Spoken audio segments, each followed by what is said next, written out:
Mr. Speaker, Madam Vice President, honorable members of the United States Congress, distinguished guests, ladies and gentlemen, dear citizens of America, a new nation conceived in liberty and dedicated to the proposition that all men are created equal. I stand before that nation with a conviction of freedom, belief in the alliance, and the resolve to open a new future.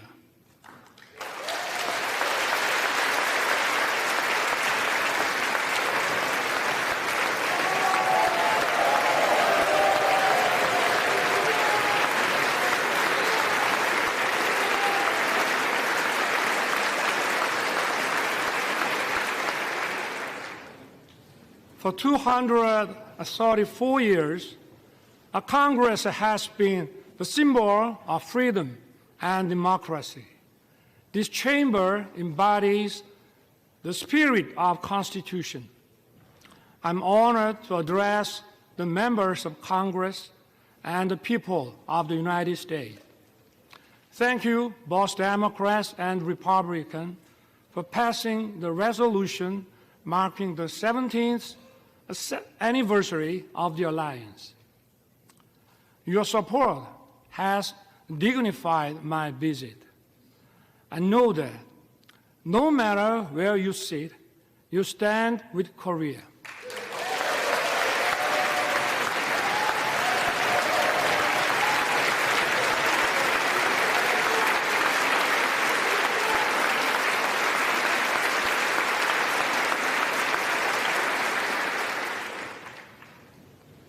Over the past century, we have faced many threats, but the U.S. has always led the world in defense of freedom.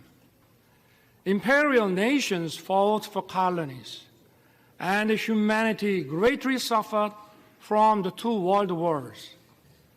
America righteously stepped in to defend freedom, but it was not without cost. We remember the leadership of General MacArthur and Admiral Nimitz, but more than 100,000 American men and women perished in the Pacific War. Their sacrifice was not in vain. The U.S. leadership established the New World Order based on free trade. It brought peace and prosperity throughout the world.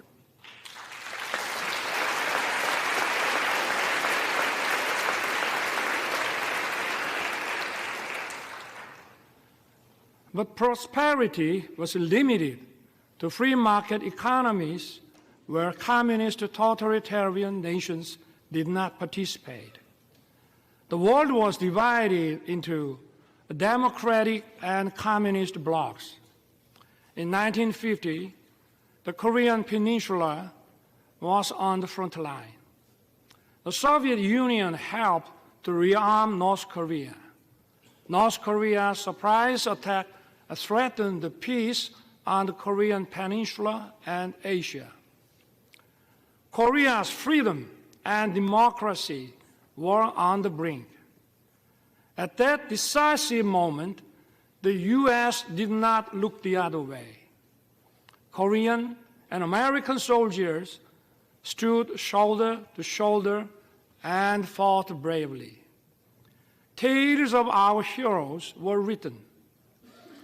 General MacArthur caught the enemy off guard with the landing of Incheon and turned the tides of the war. Operation Chromite was one of the greatest decisions ever made in the history of war.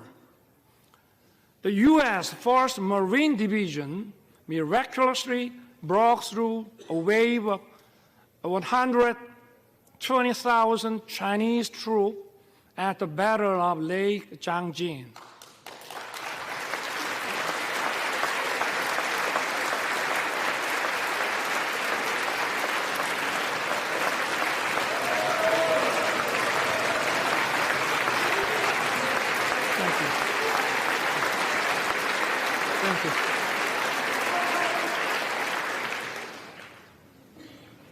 The sons and daughters of America sacrificed their lives to defend a country they never knew and the people they never met.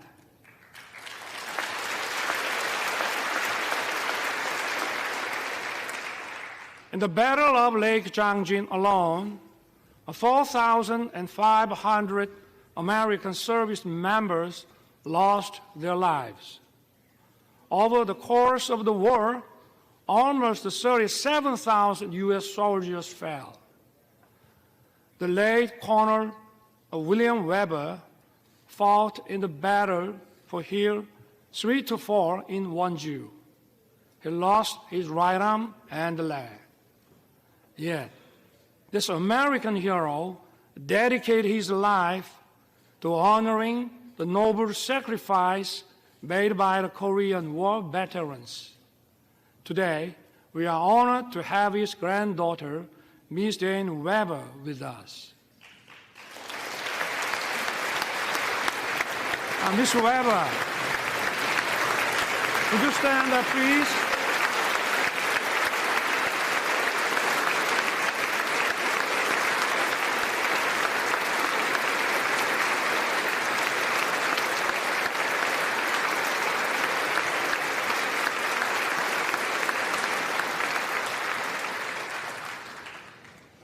On behalf of the Korean people, I would like to thank you deeply. We salute his noble service and sacrifice. Thank you, Jane. Some of Korean war heroes are your family and friends. The late John Conyers Jr., Sam Johnson, and Howard Coble were veteran congressmen who promoted freedom and democracy.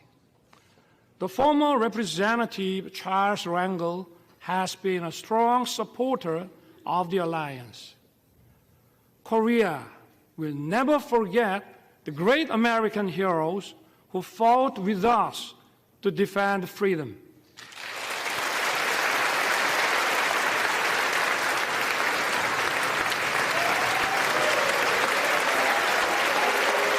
Thank you. Thank you.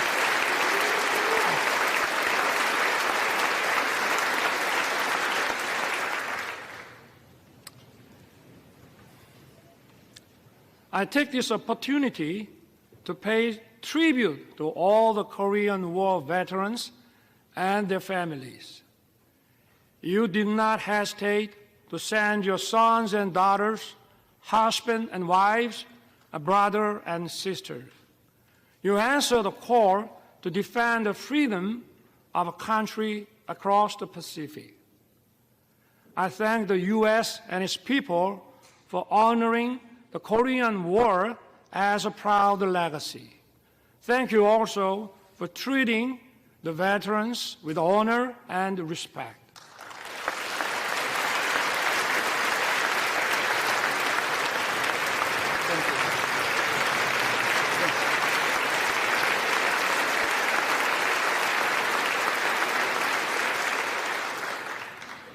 The war ended after 3 years of intense battle. Our two nations signed the Mutual Defense Treaty and opened a new era of the alliance. Ever since, the Korean people rose from the ruins of war to build a thriving nation. And at every step, America has stood together with Korea. We have many reasons to celebrate our platinum anniversary. We had no guarantees of success when it started. But today, our alliance is stronger than ever, more prosperous together, and more connected like no other. Indeed, it has been the linchpin safeguarding our freedom, peace, and prosperity.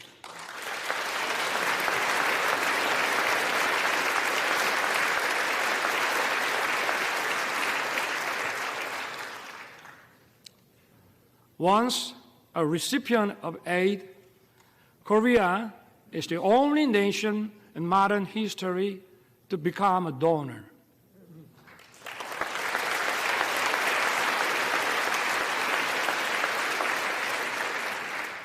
This itself demonstrates the success of our alliance. Let me talk about the history of our alliance. The ties of our cooperation and exchange span over 140 years since the establishment of diplomatic relations in 1882. In the late 19th century, American missionaries helped to widely introduce the values of freedom and solidarity to Korea. These values are the foundations of Korea's constitution. They have made a huge impact on our independence movement and the foundations of Korea. Horace Underwood, Hallie Appenzeller, Mary Scranton, and Rosetta Hall are some of the missionaries who set foot in Korea at the end of the 19th century. They built schools and hospitals. They promoted education of women. Their efforts laid the foundations for many Korean women to advance into society as educators, journalists, and doctors. In the early 1960s, the Kennedy administration recommended Professor Lostow's model for economic growth. President Park Chung-hee wisely embraced the idea and pushed economic development forward. It laid the foundation for Korea to become an industrialized country. Known as a miracle on the Han River, Korea's economic growth rate was unrivaled. Korea was one of the least developed countries after the war. Its annual income was just $67 per capita. Now, its economy ranks 10th in the world.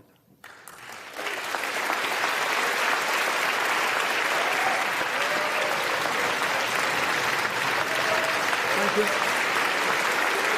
Thank you.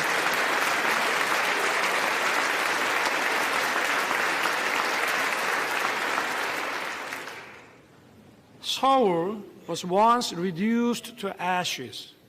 Now, it is one of the world's most vibrant digital cities. Busan was once flooded with war refugees. Now, it is the world's second largest port city in terms of transshipment volume. It is also bidding to host the World Expo 2030. Korea is winning the hearts of global citizens. It is dynamic, freedom is thriving, and democracy is robust.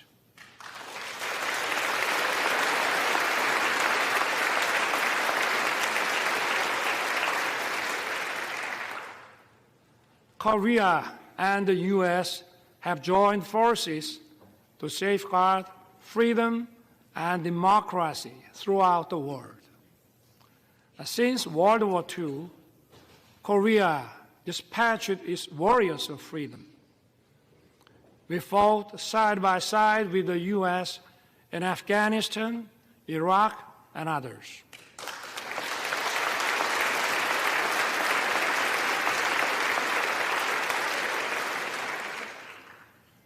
For over 70 years in the history of the alliance, we worked together in military and security sectors.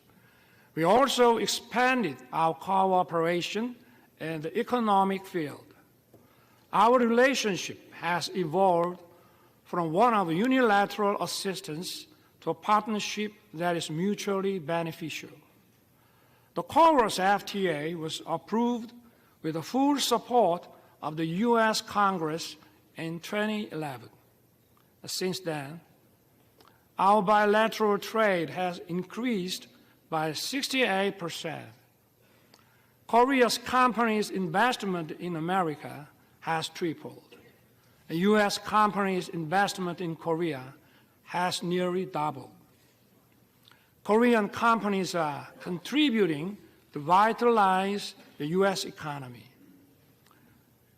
They are producing EV batteries, semiconductors, cars, and other products here in America.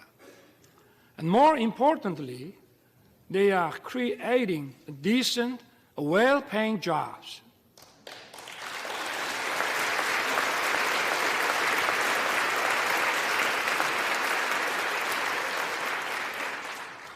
Take Austin, Texas. Samsung's semiconductor plant has created nearly 10,000 jobs as of 2020.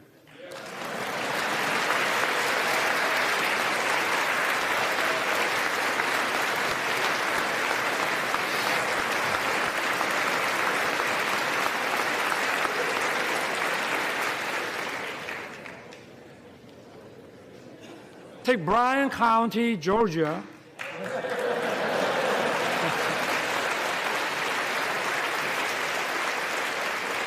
Hyundai's EV and battery plants is expected to be operational by late 2024. It will produce 300,000 electric vehicles every year. It will employ thousands of Americans.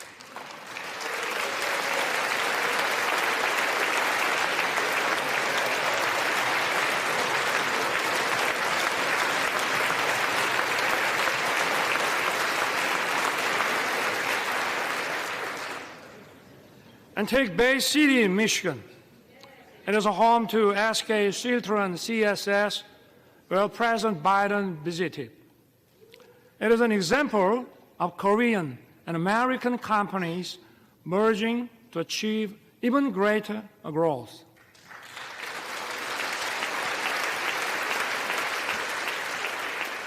I hope to see more economic cooperation in the other parts of America. In this regard, I count on your keen interest and support. My friends, years of active cultural and people-to-people exchange have deepened our friendship. This year also marks the 120th anniversary of Korean immigration to the U.S. Early Korean immigrants arrived as workers on the sugarcane plantation in Hawaii. Since then, Korean Americans have made their way into many parts of the American society. They have played an important role of fostering close friendship and writing the history of our alliance.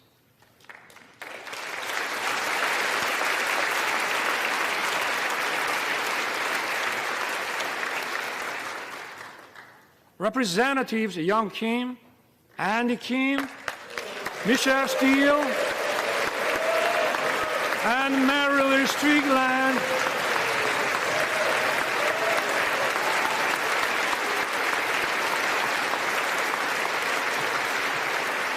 are here with us. They are a testament to the alliance spanning generations. That's true for each party. It is a relief that you are evenly praised across the aisle.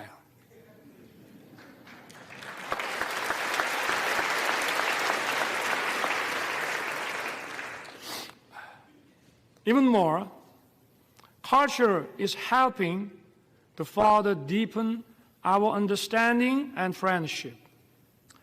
Nationality and language differences are no longer barriers. Korean movies, Parasite and Minari, have won Oscars. Hallyu film, Top Gun, and The Avengers are loved by Koreans.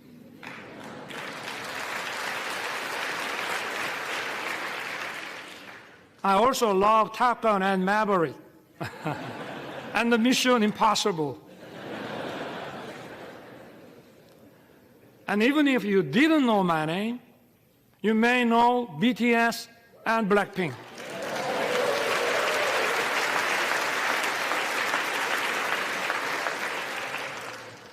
BTS beat me to the White House, but I beat them to Capitol Hill.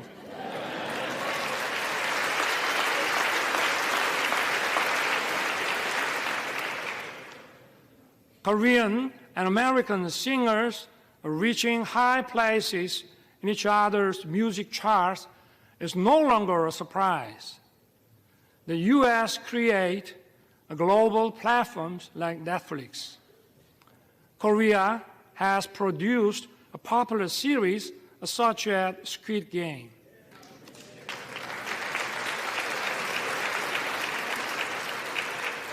We are creating a new pattern of synergy. These cultural exchanges have brought our people closer. According to Chicago Council on Global Affairs, Americans' positive views of Korea have reached the highest level since 1978. And according to a Pew survey last year, Koreans' positive views of the U.S. have reached 89%. It marks the largest increase among all the countries surveyed.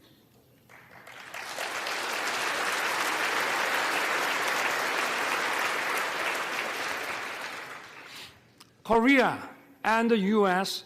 agreed to set up an assistance program for our students. It will help them to study and find jobs actively in each other's country.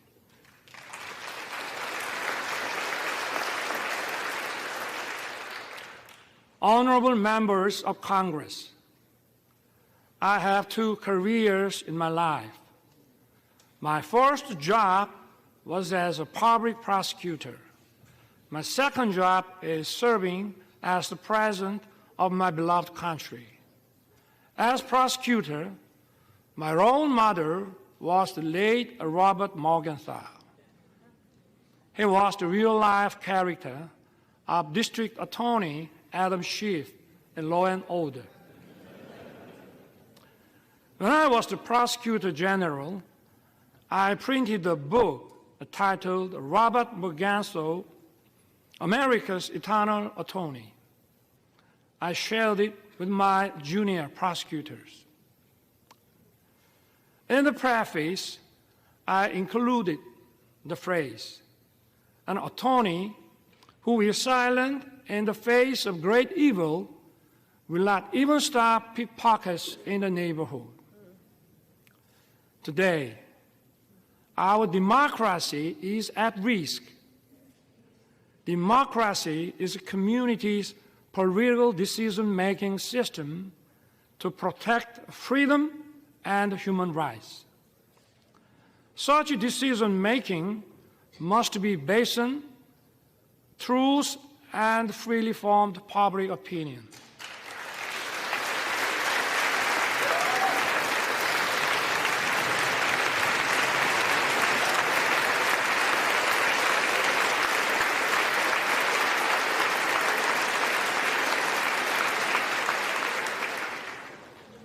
But today, in many parts of the world, false propaganda and disinformation are distorting the truth and the public opinion.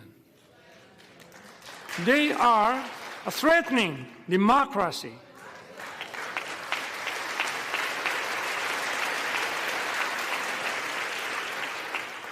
The rule of law allows the freedoms of everyone to coexist. It is upheld by parliamentary democracy. False propaganda and disinformation corrupt intellectualism. They threaten democracy and the rule of law.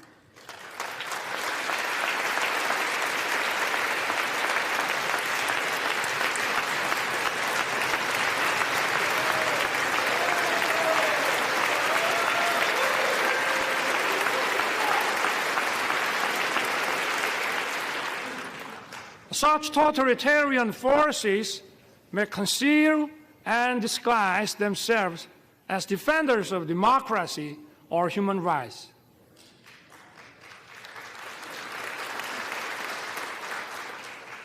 But in reality, they deny freedom and democracy.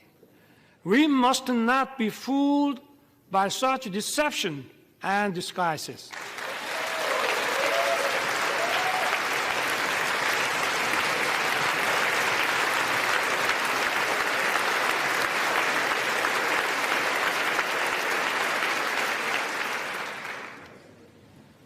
We have for so long protected democracy and the rule of law with our blood and sweat. We must work together and fight the forces of falsehood and deception that seek to destroy democracy and the rule of law.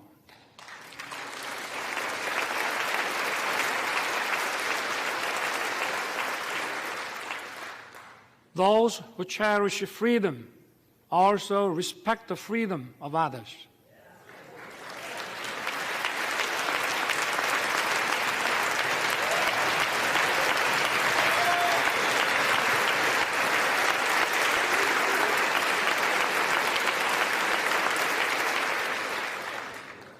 Thus, freedom brings peace. Peace, in turn, safeguards freedom. Freedom and peace are sources of creativity and innovation. They bring prosperity and abundance.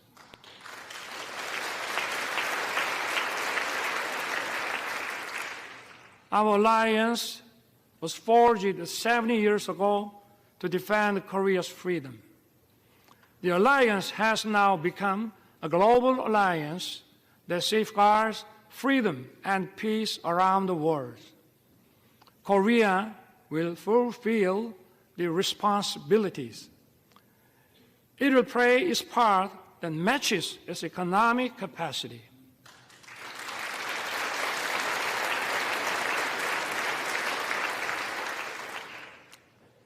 In his 1961 inauguration address, President John F. Kennedy said, "My fellow citizens of the world, ask not what America will do for you, but what together we can do for the freedom of man. Korea will stand in solidarity with the international community. We will do what it can for the freedom of humanity."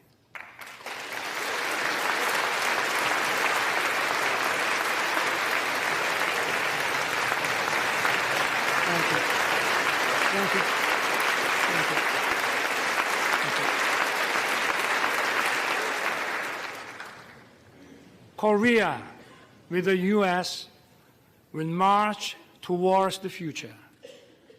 As I took office last year, I pledged to rebuild Korea, a nation belonging to the people, rooted in freedom, democracy, and market economy, a nation that the people can be truly proud of as it fulfills its role as a responsible member of the international community.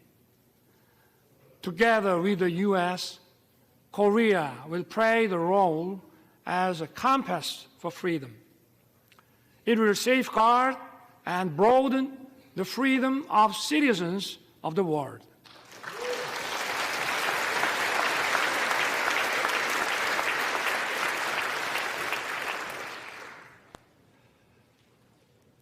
But even as we walked in unison for freedom for 70 years, there is one regime determined to pursue a wrong path. That is North Korea.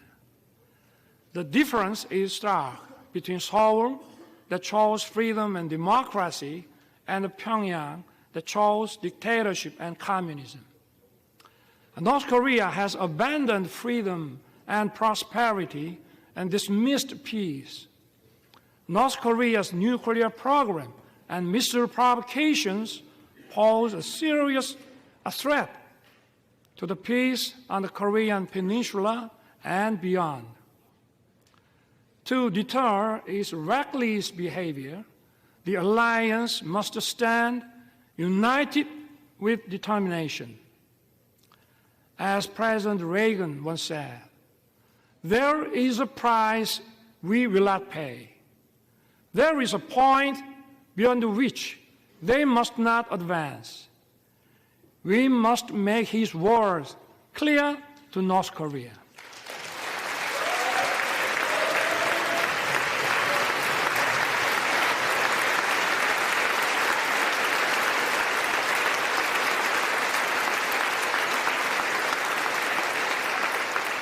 Thank you. Yesterday, President Biden and I agreed to strengthen the U.S. extended deterrence. Along with close Korea-U.S. coordination, we need to speed up Korea, U.S., Japan trilateral security cooperation to counter increasing North Korean nuclear threat.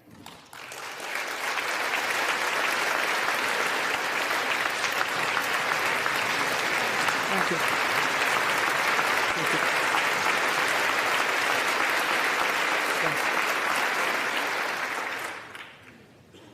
My government will respond firmly to provocations, but at the same time, we will keep the door open for dialogue on North Korea's denuclearization. Last year, I proposed the audacious initiative. It will significantly improve North Korea's economy and livelihood. All Pyongyang has to do is to stop its nuclear program and begin a substantive denuclearization process. I once again urge North Korea to cease its provocations and take the right path. Korea, with the U.S., will continue to work for North Korea's denuclearization.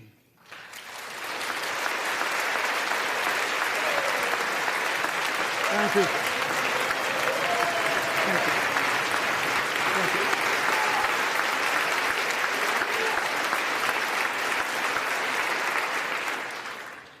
North Korea's obsession with nuclear weapons and missiles is throwing its population into a severe economic crisis and human rights abuses.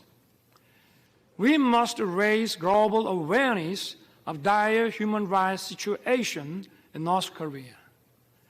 We must not shy away from our duty to promote freedom for North Koreans.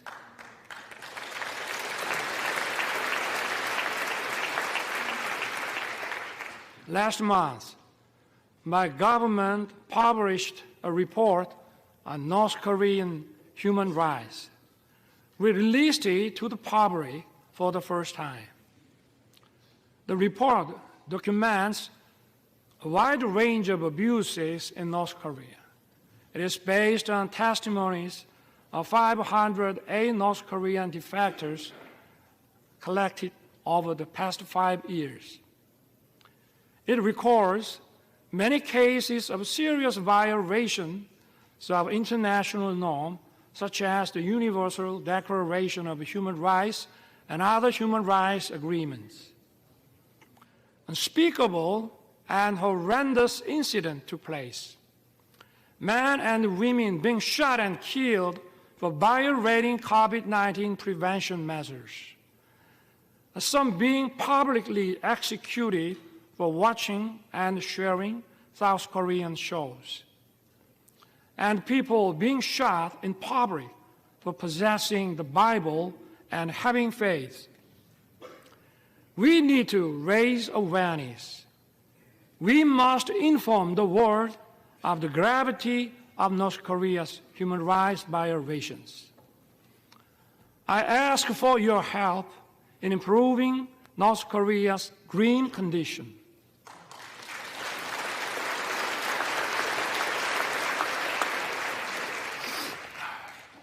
My friend, freedom and democracy are once again under threat. The war against Ukraine is a violation of international law.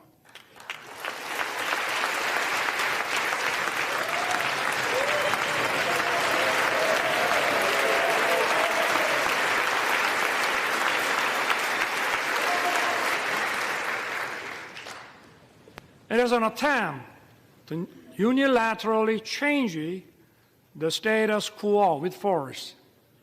Korea strongly condemns the unprovoked armed attack against Ukraine.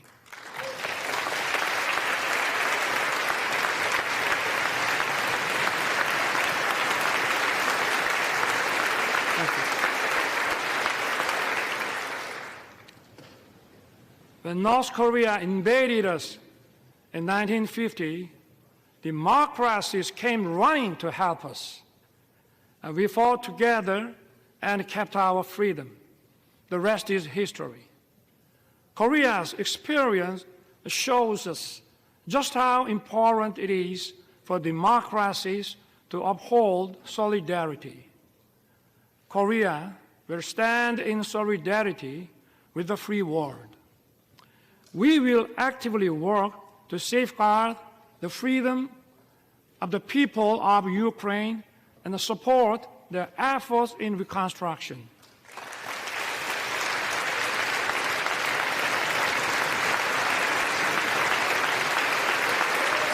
Thank you.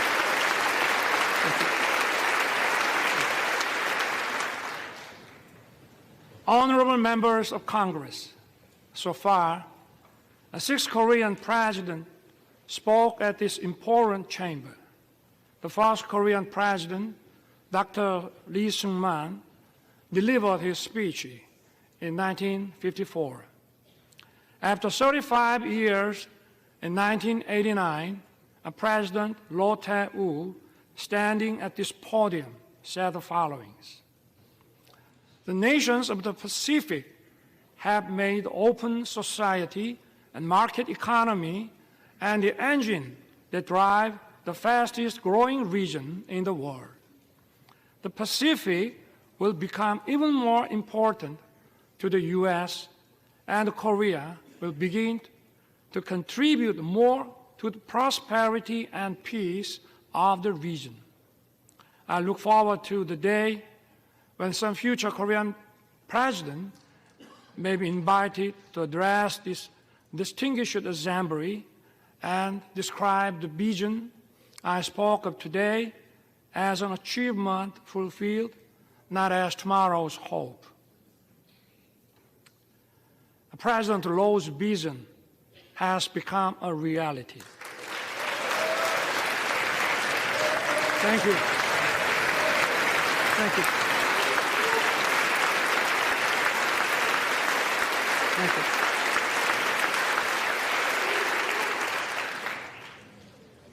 We are currently living in the Indo-Pacific era. This region is home to 65% of the global population and 62% of the world GDP. It accounts for half of global maritime transportation. Last year, Korea announced its first comprehensive Indo-Pacific strategy. Korea is committed to fostering a free, a peaceful, and prosperous Indo-Pacific based on inclusiveness, trust, and reciprocity. We will strengthen the rule-based order in the Indo-Pacific. We will take a comprehensive and multi-layered approach in expanding cooperation with key partners.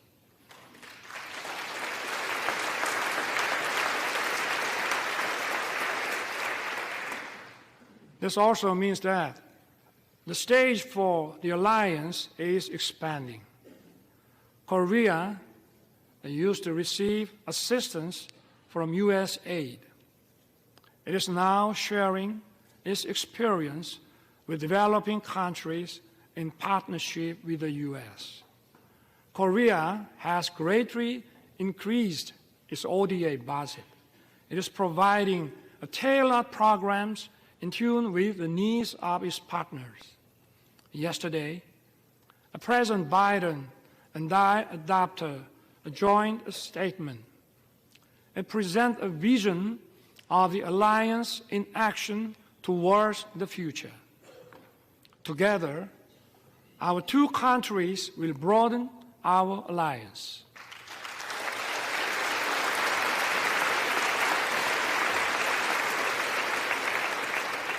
Together, we will lead in innovation beyond the security and foreign policy. We will work closely on artificial intelligence, quantum technology, bioscience, and Open RAN.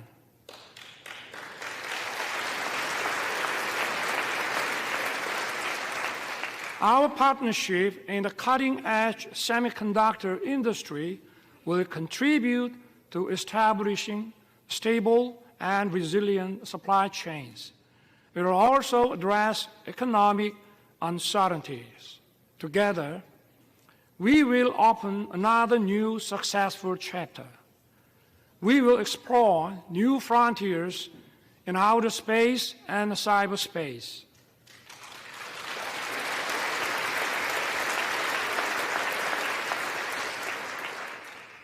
Korea and the U.S.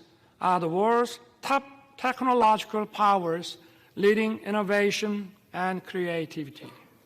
Together, we will create a great synergy.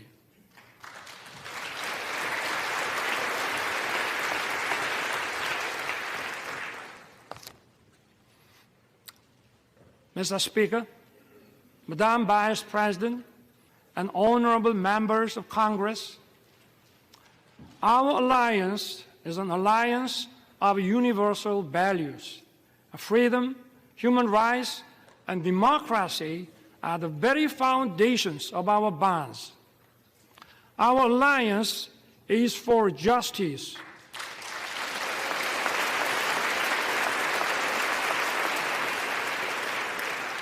Our alliance is for peace.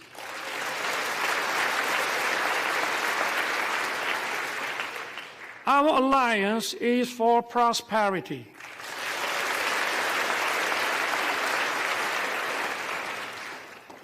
Together, our alliance will continue to move towards the future. We will build the world of tomorrow that opens endless opportunities for our future generations.